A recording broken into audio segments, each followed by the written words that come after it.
Hey guys, welcome back to TechMan. Today, let me show you how to fix Facebook Marketplace isn't available to you.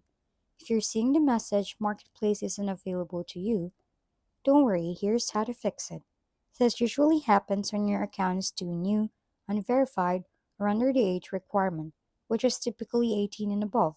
It can also occur if your Facebook detects you're using a VPN or in an unsupported region, or if your account was flagged for suspicious activity.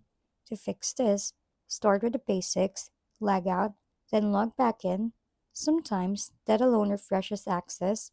Next, make sure your profile is complete with a real name, profile picture, and location. Confirm your birthday, shows you're 18 years old or older.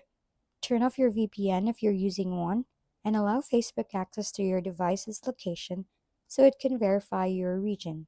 Lastly, update your Facebook app or clear your browser cache to eliminate technical issues.